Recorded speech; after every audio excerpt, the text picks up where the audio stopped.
शास्त्रीय विद्या पर सभी दर्शकों का हार्दिक स्वागत एवं अभिनंदन। आज मैं आप लोगों को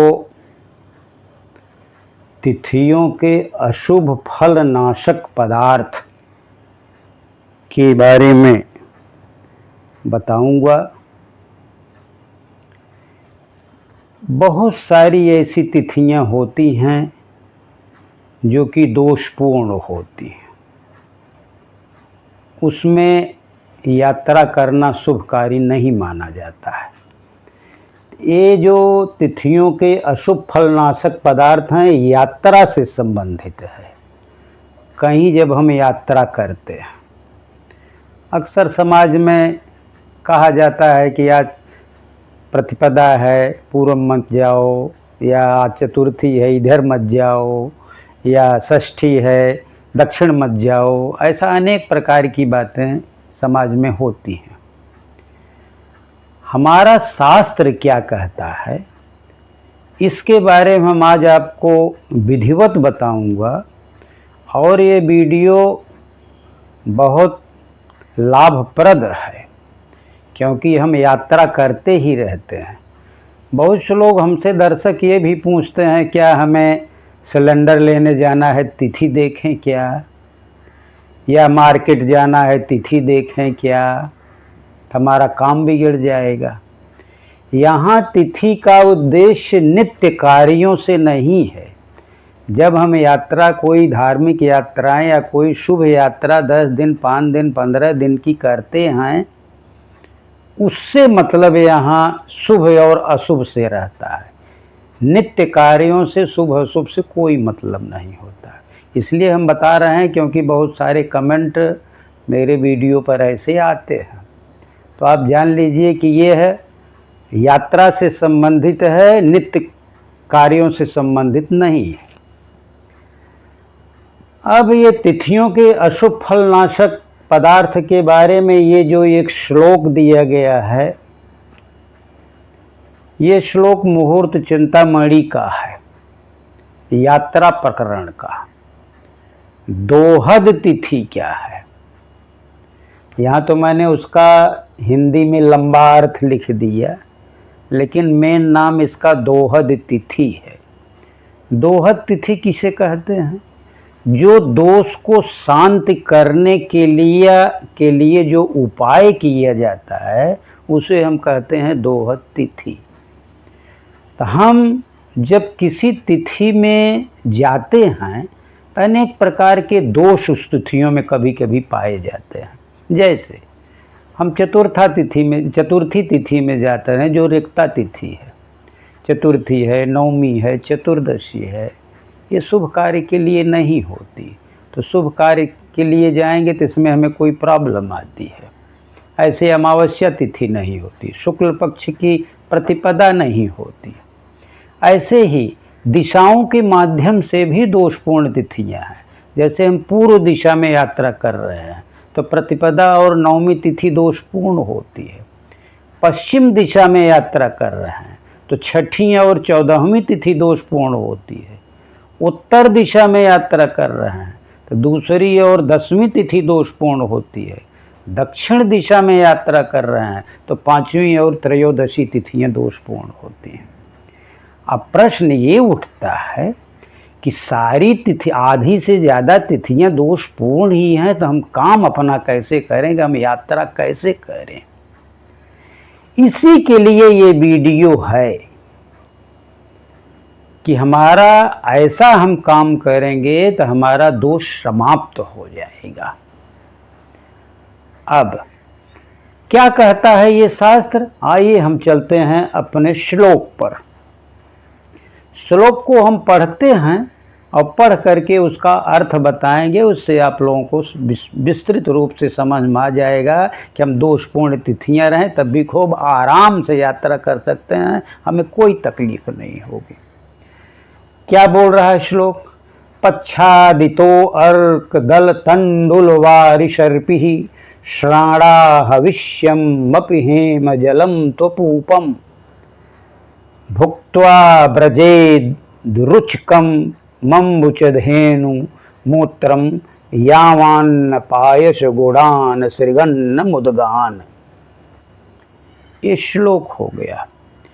इसमें 15 तिथियों का उपाय बताया गया है। प्रतिपदा से लेकर के पूर्णिमा और अमावस्या और दोनों पक्षों की, शुक्ल पक्ष और कृष्ण पक्ष दोनों की उपाय बताया गया कि हम यात्रा करें तो ये उपाय कर लेंगे, तिथि का दोष हमें नहीं लगेगा। अब इसका हम अर्थ बताएंगे। पक्षादितो, पक्ष की जो तिथियां हैं, चाहे वो शुक्ल पक्ष हो चाहे कृष्ण पक्ष के, पक्षादितो पक्ष की जो तिथियां हैं उसमें अर्क, यहाँ अवग्रह का अर्क छिपा हुआ अर्क। अब ये प्रतिपदा से लेकर पूर्णिमा तक क्रमशः दिया गया है। तो प्रतिपदा को अर्क, अर्क माने होता है मदार, मदार अर्क दल, मदार के पत्ते का उपयोग करना चाहिए। यहाँ से है, इससे लेकर के भुक्त्वा व्रजेत, ये दूसरी लाइन भी है, भुक्त्वा व्रजेत माने खा करके यात्रा करो। तो यहाँ हर चीज़ खा करके ही यात्रा नहीं होती, उसके दूसरे उपचार भी बताए गए हैं, क्योंकि मदार का फल जहरीला भी होता है तो उसको खाना नहीं है। यहाँ मैं आपको बताऊंगा क्या करना है। पक्षादितो अर्क दल, प्रतिपदा को मदार का पत्ता उपभोग करके जाओ। अब उसका उपभोग कैसे करना है? मदार के पत्ते को तोड़ लाओ और तोड़ करके उसको पानी से धो दो, गंगा जल से धो दो, दूध से धो दो, इसके बाद फिर पानी से धो दो, यानी उसको साफ सुथरा कर दो।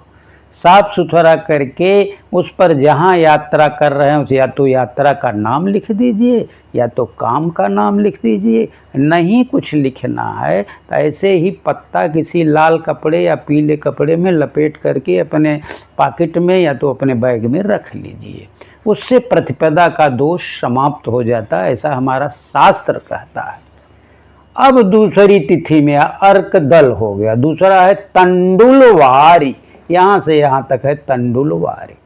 तंडुल माने होता है चावल, वारी माने होता है पानी। द्वितीया को चावल का पानी पी करके निकलो। अब चावल का पानी कैसे निकलेगा? चावल तो सूखा होता है, उसको 2 तरीके से निकलेगा। या तो चावल को आप भिगो दीजिए, 8-10 घंटे भिगो आ रहे, इसके बाद उसमें चावल का जो अर्क है, जो उसका कार्बोहाइड्रेट है, जो पोषक पदार्थ हैं वो ऊपर आ जाते हैं, फिर उसको छान करके पी लीजिए। एक तो ये पद्धति हो गई। दूसरी पद्धति हो गई कि उसको चावल में पानी डाल करके उबाल लो, ज़्यादा पानी डालो, उबाल करके जो ऊपर का माड़ जिसको कहते हैं, पतला पतला माड़, जितना पतला रहेगा अच्छा रहेगा, उसको आप पी लीजिए। जो हल्का और सुपाच्य होता है, स्वादिष्ट भी होता है, हल्का भी होता है, सुपाच्य होता है और पोषक होता है। तो द्वितीया के दिन तंडुलवार, चावल के पानी का उपयोग करके हमें आगे जाना चाहिए। और आगे कैसे करना चाहिए? तृतीया में क्या करें? सर्पी ही, सर्प कहते हैं देशी घी को। हमारे वेदों में इसका कुछ वैदिक शब्द इसमें हैं। सर्प शब्द गाय के देशी घी को कहते हैं। तो तृतीया तिथि को हम गाय के देशी घी का उपयोग किसी भी तरीके से खा करके पी करके हमें निकल जाना चाहिए, तब तृतीया का दोष समाप्त हो जाता है। आगे चतुर्थी में क्या है? श्राणा। श्राणा क्या चीज़ है? इसका हम कैसे उपयोग करें? श्राणा कहते हैं यवागु को। अब यवागु भी कठिन काम है, क्योंकि बहुत से लोगों को यवागु नाम ही नहीं सुने हैं। यवागु होता है चावल की पतली लपसी या माड़। चावल में ज़्यादा पानी डाल दें और वो पका दें और वो ऊपर का माड़ खा लें, या उसका पतला लपसी बना दें। थोड़ा चावल डाल के पानी ज़्यादा डाल करके उसकी लपसी बना करके हम पी लें। ये जो है चतुर्थी के दिन हम श्राणा माने अगर हम यवागु का उपयोग करें तो हमें तिथि दोष समाप्त हो जाता है। इसको कंजी भी कहते हैं, कहीं कहीं पे इसको अम्बिली भी कहते हैं। अम्बिली में बाजरा, रागी, कोदो से वो बनता है, उसमें वो उसके आटा बना करके उसका खमीर बना करके और उसको अच्छा सा पकाते हैं पेय जैसा और उसको पीते हैं तो बहुत फ़ायदेमंद होता है। तो ये हो गया हमारी चतुर्थी तक का श्राड़ा। श्राड़ा माने यवागु। पंचमी को क्या करेंगे? हविष्यम अपि। पांचवी को हविष्य। अब हविष्य क्या है? हविष्य में क्या हम कौन सा भोजन है, क्या हम उपयोग करके जाएं? हविष्य माने होता है कि व्रत पूजा में खाया जाने वाला सात्विक भोजन, तामसिक भोजन और मांसाहारी भोजन नहीं, सात्विक भोजन जो हम व्रतों में खाते हैं। जैसे चावल है, साठी चावल या लाल चावल का उपयोग होता है, मूंग है, दूध है, सेंधा नमक उसमें पड़ता है, उसमें काली मिर्च पड़ती है, जीरा से तला जाता है, तिल रहता है, चीनी रहती है, नारियल रहता है, कंद मूल फल, आलू, कद्दू जो हम खाते हैं शुद्ध शाकाहारी, और उसको भगवान को भोग लगाते हैं। भगवान के भोग लगाने के बाद जो खाते हैं हम उसको हविष्यम कहते हैं। हविष्यम, हवि जो भगवान को चढ़ाया जाता है उसको हवि कहते हैं, जो पितरों को चढ़ाया जाता है उसे कवि कव्य बोलते हैं, हव्य और कव्य। तो जो हम देवता को चढ़ाते हैं भोग के रूप में, उसको चढ़ाने के बाद जो हम खाते हैं, तो जो शुद्ध शाकाहारी चीज़ हम व्रत के दिन व्रत रहते हैं और उसको हम चढ़ाते हैं, या दूध से बने हुए पदार्थ, दूध, दही, घी जो भी हम चढ़ाते हैं, या पंचमेवा जो भी चढ़ाते हैं उसको हम चढ़ाने भगवान को भोग लगाने के बाद खाते हैं, तो उसे हो गया हविष्यम। हविष्यम कब है? पंचमी के दिन। पंचमी के दिन उसको हम खा कर निकले, हमें तिथि का दोष नहीं लगेगा। अब आ गया षष्ठी। हेम जलम। षष्ठी को हेम जल। हेम जल माने क्या होता है? हेम माने होता है गोल्ड, सोना, सोने का धोवन। सोने का धोवन हम कैसे करेंगे? किसी चीज़ को सोना लेकर के उसमें पानी डाल दो, उसको धो करके उसको पी ले जाओ, इससे क्या फ़ायदा होगा? देखिए हमारे आयुर्वेद में सोना चांदी जो बड़े बड़े रत्न हैं उसका शरीर के लिए बहुत बड़ा उपयोग है। पहले इसीलिए राजा महाराजा लोग सोने और चांदी के बर्तन में खाते थे।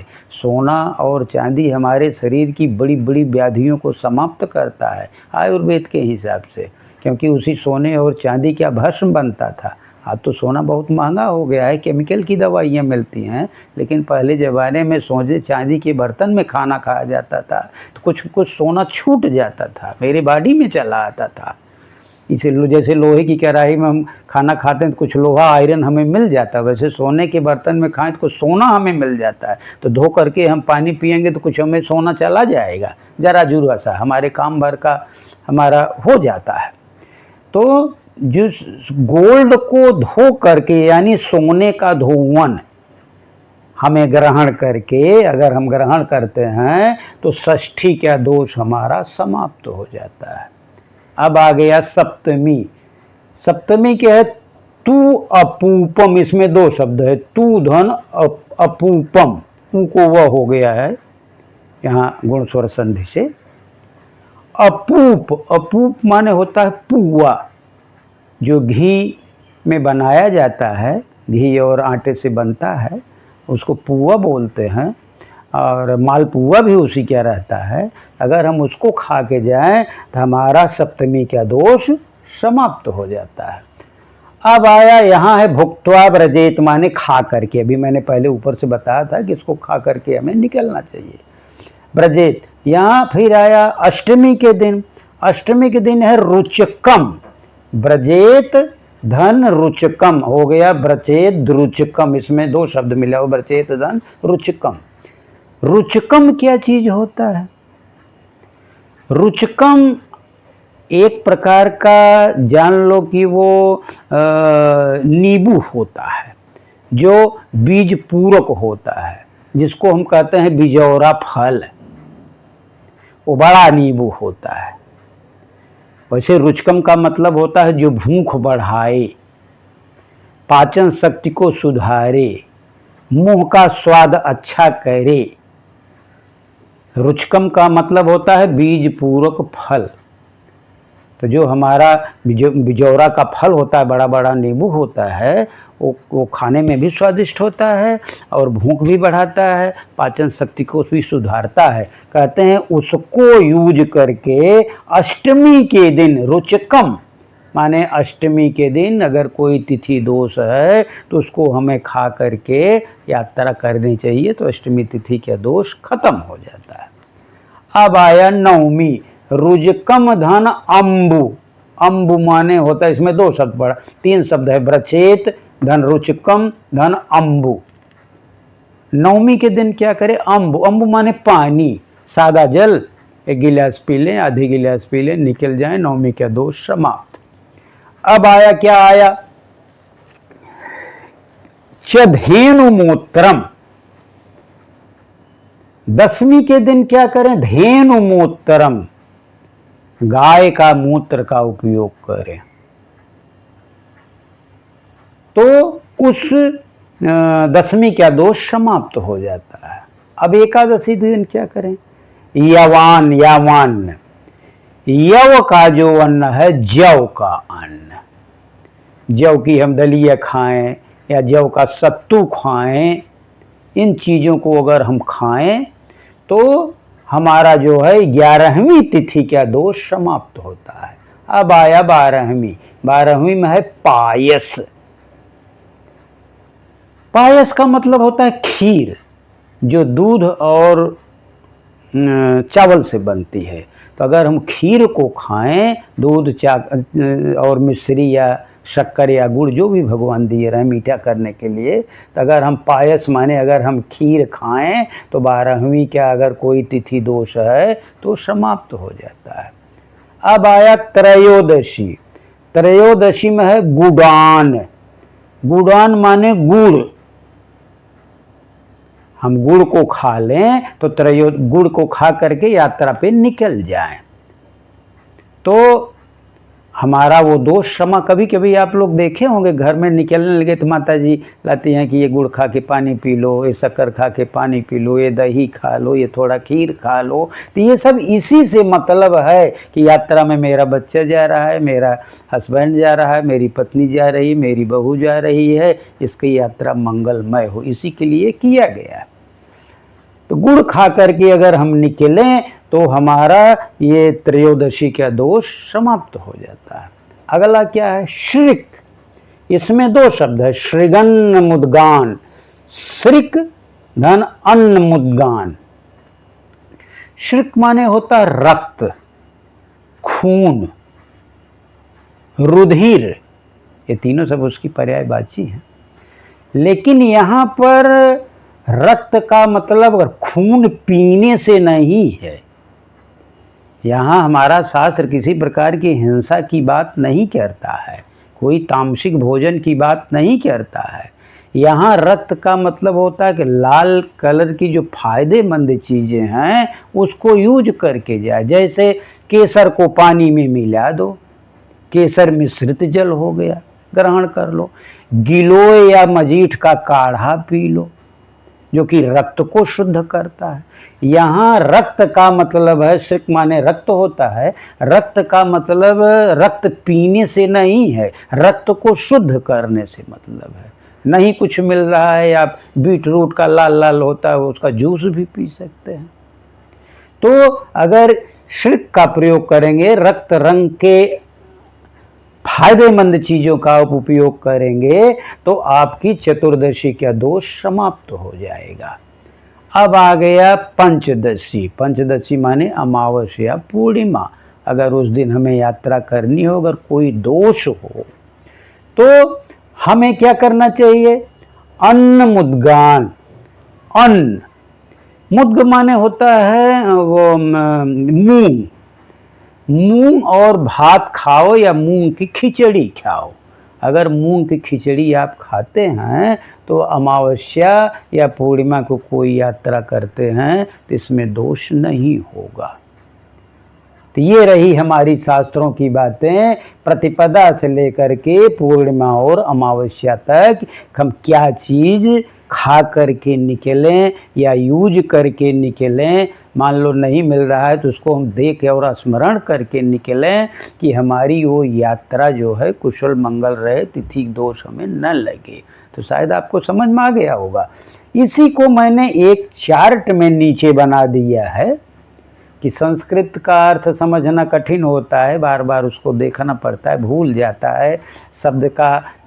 कोई ऐसी चीज़ है कि जो बहुत पढ़े लिखे उनको भी जल्दी समझ में नहीं आता है। तो उसको मैंने एक हिंदी में खूब बढ़िया सा चार्ट बना दिया है। जैसे इधर मैं तिथि लिखा तो एक माने प्रतिपदा तिथि, प्रतिपदा द्वितीय तृतीय चतुर्थी पंचमी षष्ठी सप्तमी अष्टमी। प्रतिपदा को मदार का पत्र का यूज करिए, जैसा कि मैंने बोला था कि अभी लेकर के आओ और साफ़ सुथरा करके, चाहे उस पर यात्रा लिख लो, चाहे काम लिख लो, यात्रा प्लेस या तो काम लिखो, और नहीं भी करना है तो उसको मोड़ करके जेब में रख लो तो आपका काम हो जाएगा, तिथि दोष नहीं लगेगा। द्वितीय में चावल का धोवन, तृतीय में देशी घी, चतुर्थी को यवागु, पंचमी को हविष्यान, छठी को सोने का धोवन, सातवीं को पुआ, आठवीं को बिजौरा फल जो बड़ा नींबू होता है, नौवीं को जल, दसवीं को गोमूत्र, एकादशी को यव का भात, और द्वादशी को दूध चावल की खीर, त्रयोदशी को गुड़, चतुर्दशी को रुधिर। बहुत से लोग कह सकते हैं खून पीने के लिए कहा गया, लेकिन यहाँ खून से मतलब नहीं है। शास्त्र हमारा सनातन धर्म हत्या करने की बात नहीं कहता कि हत्या करके खून पियो। यहाँ पर हमारा जो है वो रक्त को शुद्ध करने का यहाँ हिसाब किताब है। और अमावस्या या पूर्णिमा को मूंग भात या खिचड़ी खा करके आप अगर यात्रा करते हैं तो तिथि का दोष इन तिथियों में जो ये वस्तुएं बताई गई हैं वो समाप्त हो जाएगा। शायद आपको ये आज का मेरा टॉपिक जो है समझ में आ गया होगा। आपको अगर ये हमारा बताना अच्छा लगता हो तो इसको आप अब तक सब्सक्राइब न किए हो, सब्सक्राइब कर लीजिए, लाइक करिए। जो इन सब चीज़ों के जानने के इच्छुक हों उनको आप शेयर भी करिए। बस मैं इसी के साथ अपनी वाणी को विराम देता हूँ। आप लोगों का बहुत बहुत धन्यवाद एवं आभार।